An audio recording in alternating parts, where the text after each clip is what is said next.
federal forces intervening in Portland's protests against racial injustice. The protests have been going on for 7 weeks. Community leaders are calling for an end to the destruction and are asking for a conversation with protesters to work toward a solution. Police funding. Yes, absolutely. Eliminating cash bail. Letting criminals back on the street. Violent crime exploding. Innocent children fatally shot. Who will be there to answer the call when your children aren't safe? Youngsters going wrong, you got to nip it in the bud. I'm going to have a talk with them. Now, what more you want me to do? Well, just don't mollycoddle. I won't.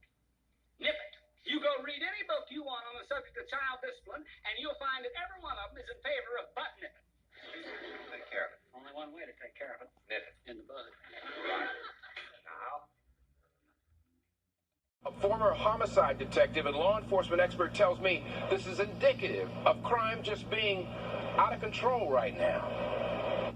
Violent incidents in Atlanta are happening so frequently you can become numb when you hear about the next one, or even more fearful if you live or have to come inside the city limits. In the city of Atlanta, currently is the worst that I've seen in my career.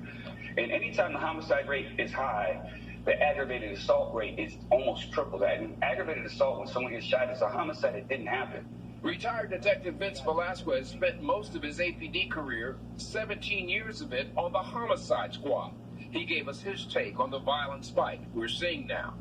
It continued over the weekend with another eye-popping statistic: multiple stabbings in a 3-hour period. Being stabbed, multiple times, it takes time for you to bleed out. It doesn't do as much damage, but it's more horrific sometimes than gunshot wounds. That many stabbings in a short period of time is something I've never seen. We got 4 incidents of someone who's actually using a knife and getting very close to someone out of frustration, anger, mental illness. Who knows? Velasquez believes a toxic crime mix flared up from protests. Some of those people bent on creating havoc, combined with law-abiding citizens, potential crime victims coming out of their homes after being cooped up by the coronavirus. On top of this, he says, officers are squeezed in the middle, thinking they don't have the backing to do their jobs. I stop and talk to them, and you can hear it. You can feel it's a visceral feeling of them just almost giving up. I had one officer literally break down, started crying. I just had a baby. I've been on the department 5 years. I don't want to leave. So far, dozens of police officers have left the city. Velasquez says he learned just last week an additional 36 have put in applications to make their exits. Reporting from Northeast Atlanta, I'm Morris Diggs, Fox 5 News. We want to... You got to nip it in the bud.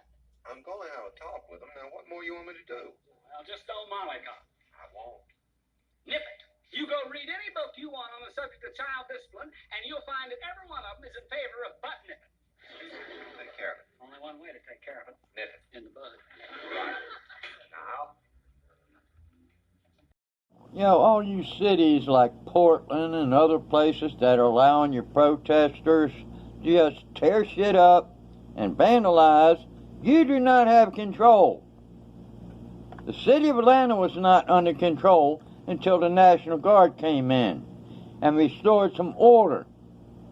Y'all need to get your heads out your ass, especially if you want to keep your damn seat as mayors and governors and everybody else, that senators, congressmen. If y'all don't get your states under control, you're going to lose those seats you got.